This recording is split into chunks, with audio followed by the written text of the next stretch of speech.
Good morning. How's everybody today?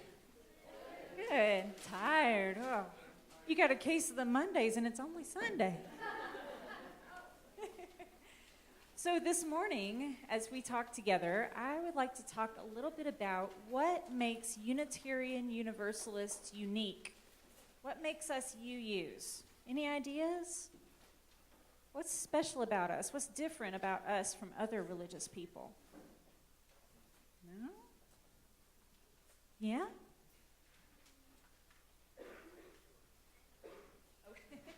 That's okay. Any other ideas? Is it, do we all look the same? No. Do we all think the same? Do we all have the same ideas? No. What do you think?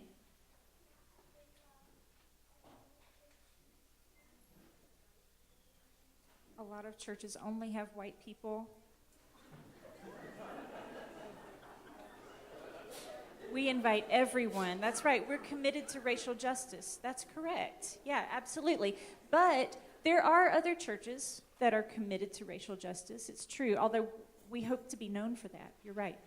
What else makes, what's different about UUs than everybody else? Yeah? We don't always play the same music. That's true. Yeah. Yeah, that's true. Well, I'm thinking of something really special, and it happened a long, long, long time ago that we started doing this together, but it makes us different from other churches. Okay, one more idea, yeah. Well, yeah, we light the chalice, but would you believe that not all UU churches do that? Most of them do, but believe it or not everybody does. So what I'm thinking of is something that you probably have done in your religious education classes, and you might talk about it at the beginning of class, and it starts with a C. Sanctuary. Okay, yeah, sanctuary. Something else, though. Starts with a C, and it sounds like it rhymes with fluovinant. Covenant. Woo! It's covenant. So what's a covenant? You don't know? Yeah? What's a covenant? Yeah? It's rules? Okay. Okay. Yeah, what do you think? Laws associated with religion? Okay. Okay. What? a cow that lays golden eggs? I don't think so. What's that? What's a covenant? What's that? No? A covenant, okay, I'll make it really easy. A covenant is a promise. A covenant is a promise, and it's how we promise that we're going to treat each other. Are we going to treat each other mean? No. We're going to treat each other nice, right? So each of your classrooms probably has a covenant taped up on the wall, and it's kind of like the classroom rules, except it's more like a promise that you make to your classmates that you're all going to play by the same rules, that you're going to treat each other nice, right? And guess what? That's what makes us UUs, is our covenant together. The congregation has a covenant, and the ministers have a covenant with each other, and it's all about covenant. So if anybody asks you what is special about UUs, you can tell them it's our covenant. Sweet. Great. All right. I'm going to invite my daughter, Hannah Dobbins Reamer, to come up and light the chalice.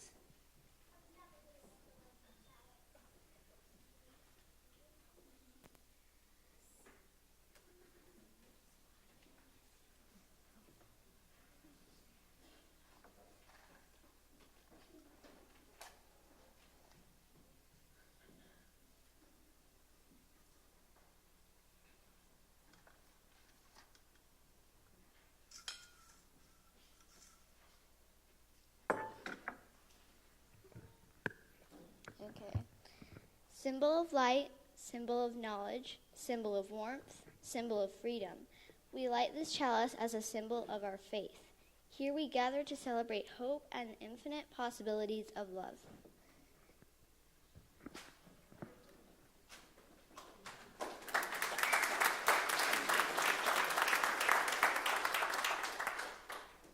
Okay, we ready to lead them out?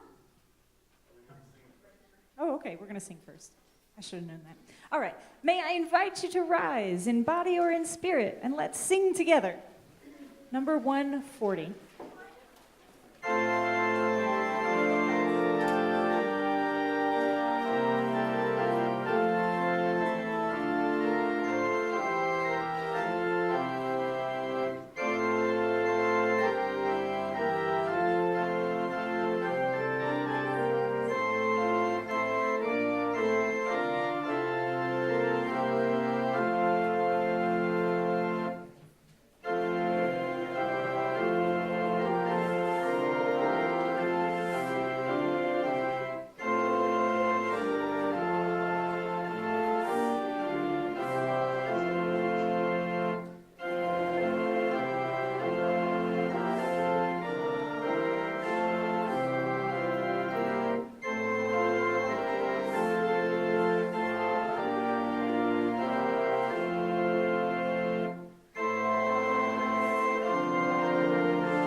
Good morning. This morning's meditation is by Janice Marie Johnson, and it's entitled, We Covenant.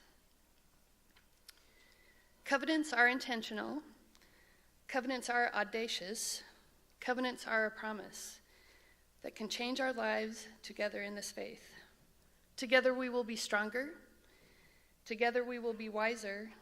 And together we will be gentler. We promise to recognize our uniqueness, to treasure our faith, to honor our neighbors with holiness. We covenant to be committed to each other, to consider each as significant, and to consider each as valuable. We covenant to be invitational and to be accepting, to speak grace-filled truth, to forgive each other again and again, and yes, to love. Our covenants stand firm. It is our embodiment of faith in each other. It is our blessing of each other, and it is our commitment to each other. May we hold this community as a precious gift, and may we hold our relationships as gifts that transcend borders. May we carry forth the intention of our covenant, the audacity of our covenant, and the promise of our covenant, now and in the years to come. May it be so.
Our reading this morning comes from Unitarian Universalist minister, scholar, and religious educator, Reverend Nathan Walker. For centuries, insiders have been democratizing their religions. Incremental moments of institutional freedom have led to a new era of theological enlightenment.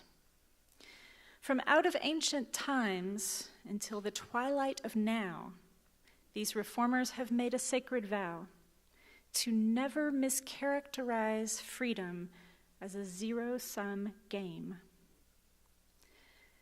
True freedom is not jealous.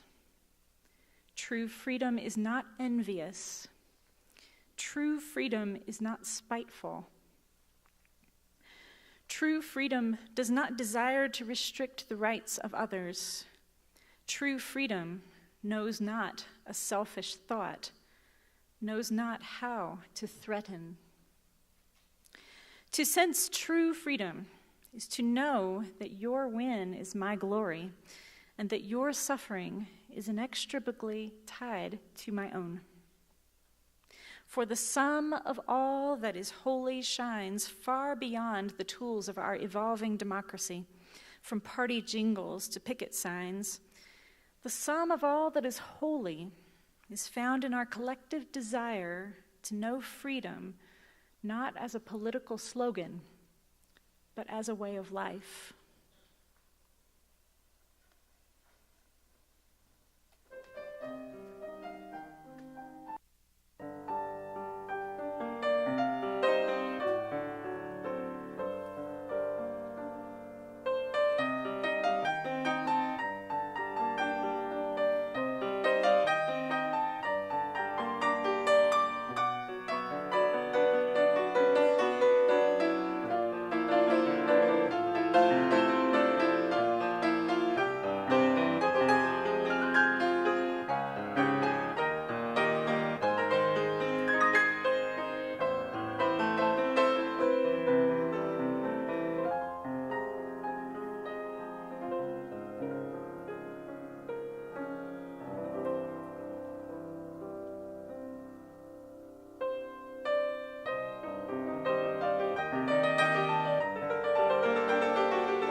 Welcome, and again, welcome.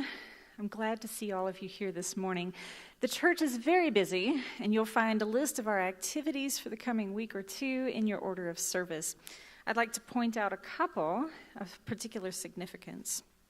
First, I'm very much looking forward to our annual art fair, which will be held on April 21st and 22nd. It's a family-friendly event, and you can bring the kids. There's food and entertainment, and it's always a great event. So if you'd like to learn more about it, you can find out in your order of service or check at our congregational life table in Elliott Hall. Second, some announcements from our young adult group. If you are a female-identified person, and you are struggling to find something fun to wear this spring, fear not. The young adults will hold a clothing swap on April 19th here at the church at 7 o'clock, and you are invited. You can also join us if you're a young adult. Please join us this Thursday night for a discussion and hang out together.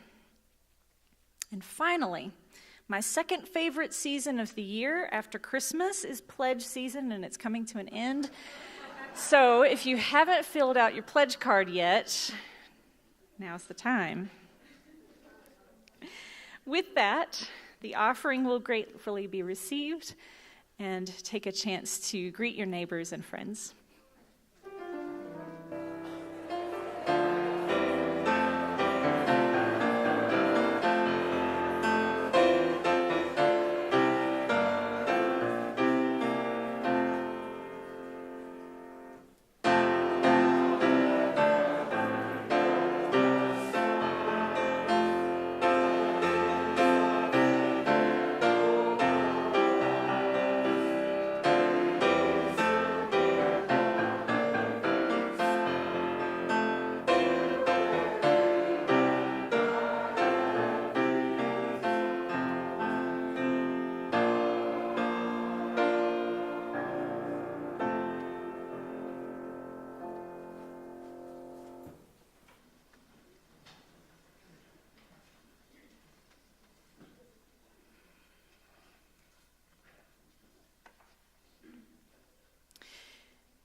If we don't know each other well, there's something I want you to know about me.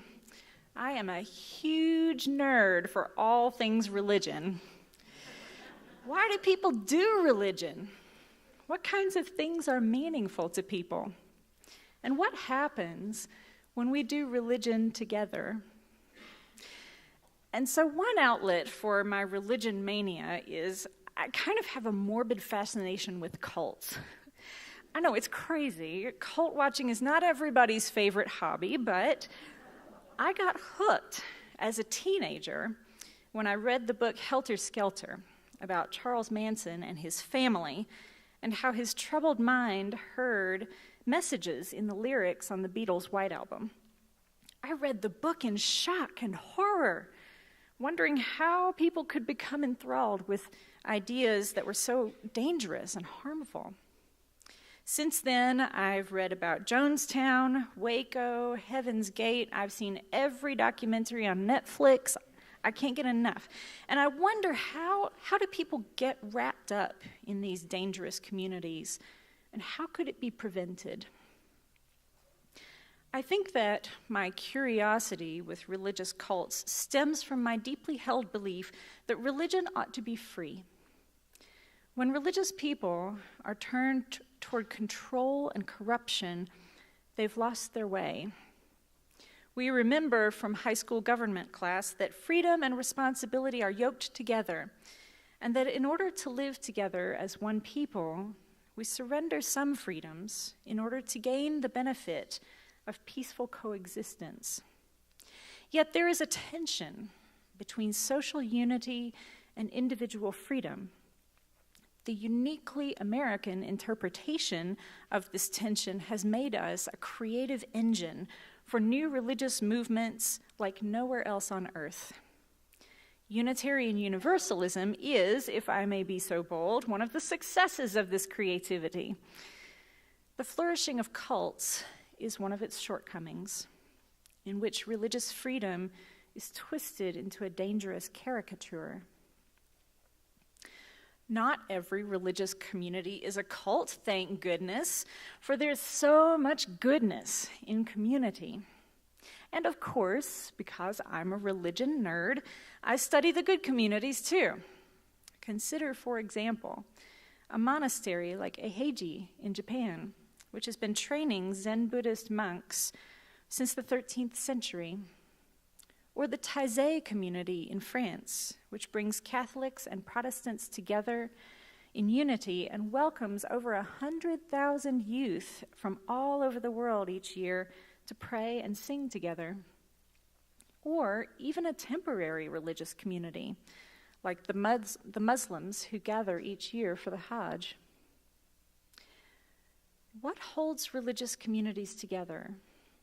Furthermore, what gives a religious community its identity? What distinguishes one from another? What's the difference between a healthy religious community that fosters spiritual growth and togetherness and one that controls or victimizes its members? How do we know that this is a church that is free? And how can we tell before we get in too deep? Joining a Unitarian Universalist congregation can seem pretty anticlimactic as initiation rites go. How do you join? Well, you sign the book. And what does it mean to sign the book? There's no test, nothing to memorize or recite. There's no rite of passage that comes with it. You don't have to sign your name in blood or use a secret code. You just sign the book. Now, if you've been a Unitarian Universalist for a while, you probably already know what I'm going to tell you next. There's more to it than signing the book. You may feel no different after you've signed it, or you may feel something very profound. But the moment when you really became a member was probably not the moment when you put your name in the book. For me, the moment I became a UU happened when I was in worship, probably 6 months after I'd signed the book in my home congregation. We were singing from the hymnal number 159, "This Is My Song." And as I sang, I was overcome by the lyrics. My country's skies are bluer than the ocean, and sunlight beams on clover leaf and pine. But other lands have sunlight too, and clover, and skies are everywhere as blue as mine. Oh, hear my song, thou God of all the nations, a song of peace for their land and for mine. Tears began to roll down my cheeks. So moved was I by the humility and the connection and the desire for peace expressed in these lyrics. I began to tremble so that I could not even hold my hymnal. I set it down on the chair behind me and covered my face with my hands. And in that moment, the people on either side of me put their arms around me, and the person behind me reached up and put her hand on my back. And they held me until the song was over. I knew in that moment that I was being held, literally held, in loving community, and that it was worth whatever I might have to get back to it, to be in this relationship. So what is it that makes us uniquely Unitarian Universalists? In the memory of so profound an experience, I defy anyone to try to tell me that this is the Sunday morning meeting of the local Democratic Party.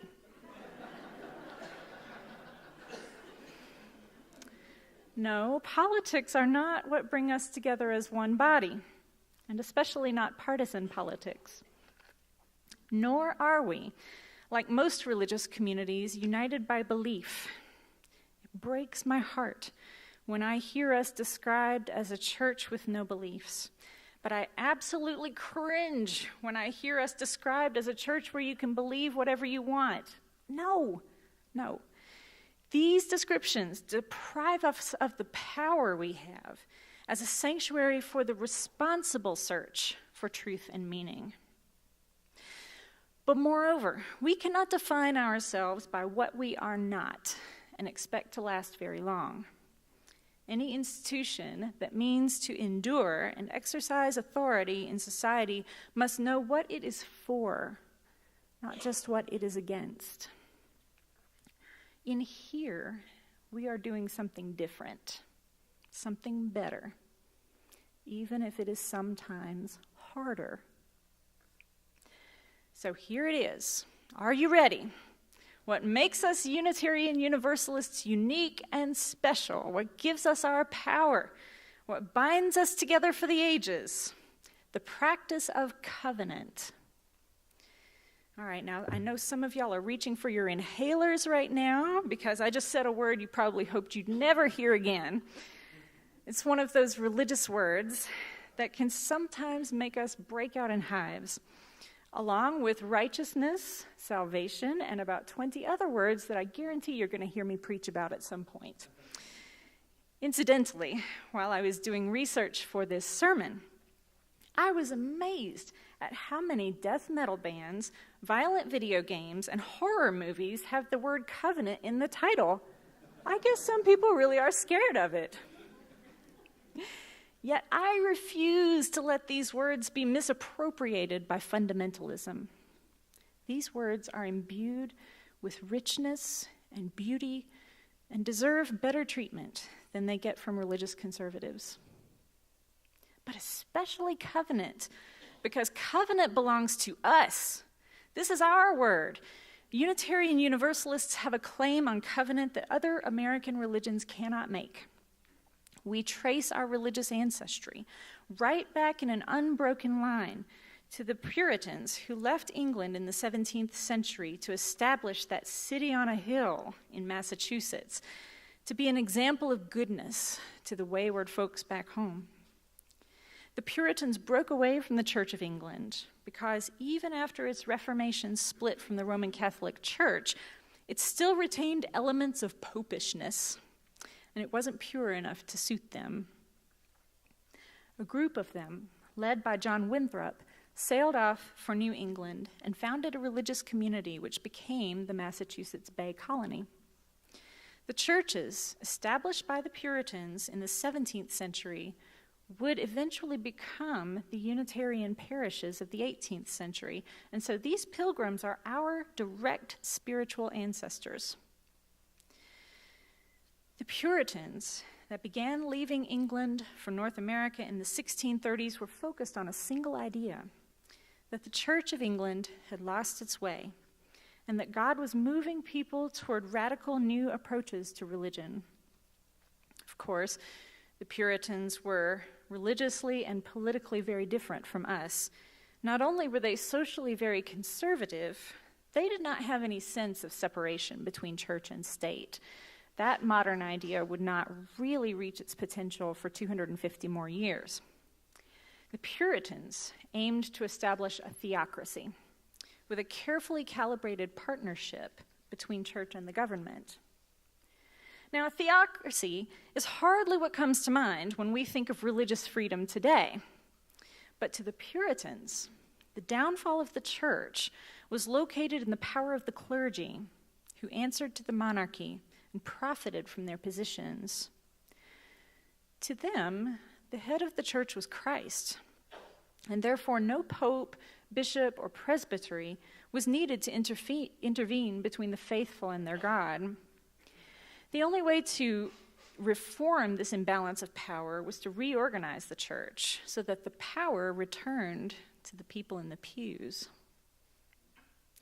They did this by crafting a document which came to be known as the Cambridge Platform. And though we Unitarian Universalists do not adhere strictly to the platform today, it is a foundational document of our faith and the source of our unique character among denominations. According to the platform, the final authority for decision-making in a congregation lay in the members themselves. Only the laity could form a new church. The individual congregations answered to no universal church or governing authority. They answered only to the members who were gathered in that place. The ministers were not selected by other ministers, but from among the laity.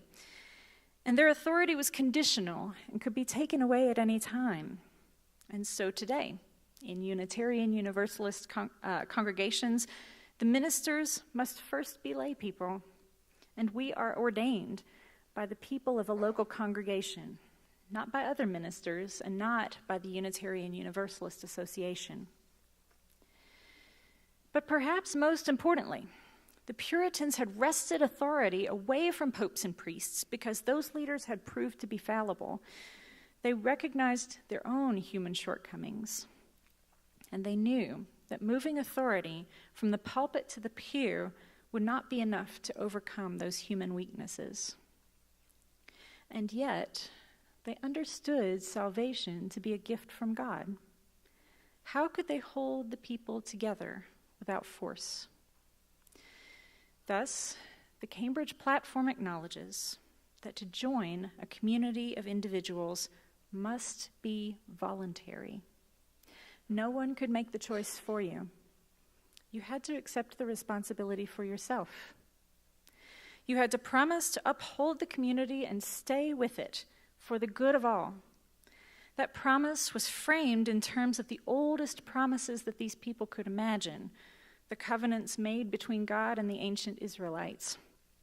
The Puritans wanted a promise like that, strong, everlasting.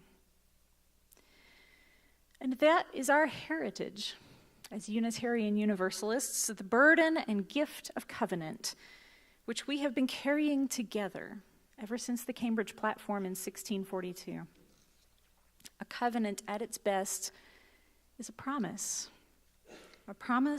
that we voluntarily make to one another about how we are going to treat each other and how we are going to be in relationship together. Unitarian theologian James Luther Adams defines some important ingredients of a good covenant. He describes human beings as promise-making, promise-breaking, promise-renewing creatures, saying that the individual is brought out of separateness into covenant. To Adams, in a religious covenant, the orientation is to something we cannot control, but something upon which we depend even for our freedom. That something, our shared covenant, depends upon faithfulness, and faithfulness is nerved by loyalty, by love. Violation of the covenant is a violation of trust. What holds the world together, according to this covenant, then, is trustworthiness, eros, love. Ultimately, the ground of faithfulness is the divine or human love that will not let us go. Here we see the theological basis for accountability by persons and by the church. This may be the fundamental intellectual agenda for today, a doctrine of the covenant, whether it be given that name or not. As we go about our busy days, we see human beings treat each other with disrespect, with contempt, with indifference, and we are horrified to see these qualities in ourselves. When we come together as Unitarian Universalists, our covenant serves as our solemn vow that we aren't going to treat each other that way. We're going to treat each other and ourselves with integrity, with respect, and with love. We're going to treat each other not just the way we want to be treated, but the way other people want to be treated, which requires us to listen without judgment and adjust our behavior even when it feels uncomfortable. If we could really do that here in this safe place where we all agree to do it, then could we take it out into the world we find that we can. We find that we don't need ancient rule books to tell us how to behave because the congregation itself has become our sacred text. We write our stories on one another's hearts, and we heal each other, and we are freed. Covenant not only provides the common ground upon which we come together, it provides the space for which we come back together again and again. Our covenants are not everlasting, like the ancient ones. We have to remake them and recommit to them over and over. Why? Because as the Puritans knew, we are fallible. We mess up, we blow it, we disappoint each other.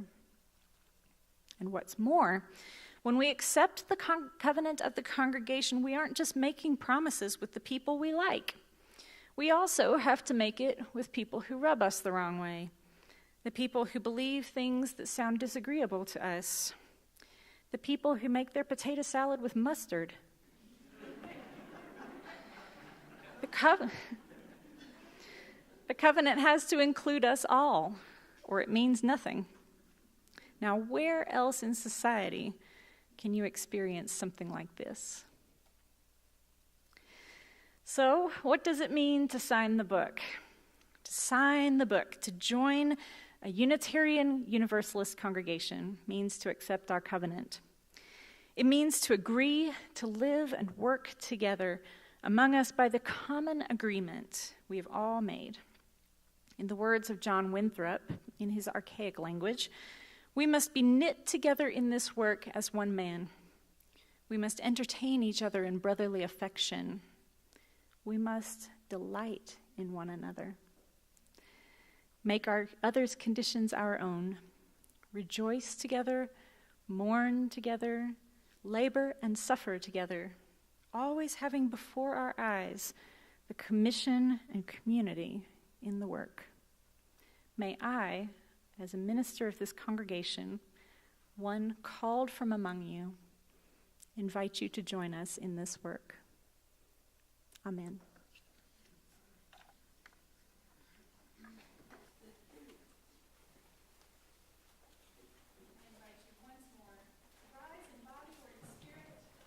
Join me in song, number 360.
Please be seated.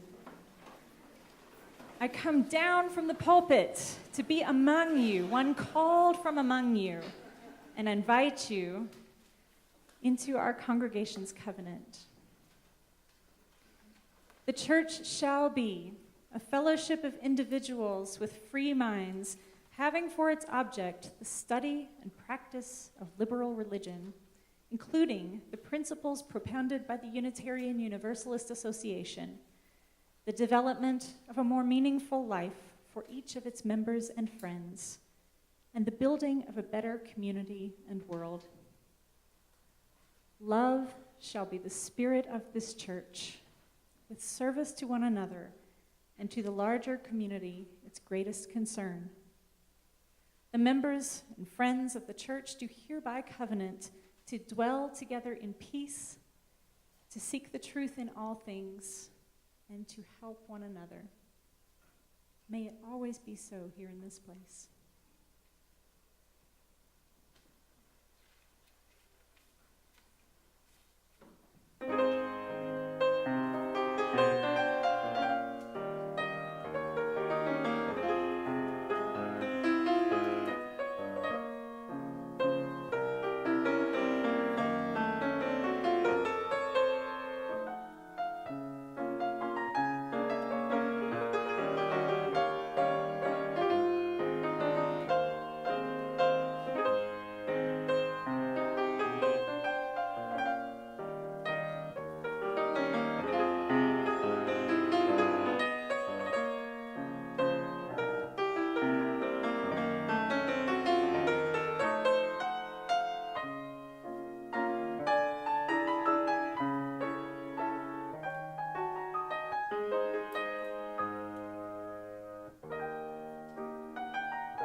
Now, some of you who are not members, I know, are just dying to sign the book right now.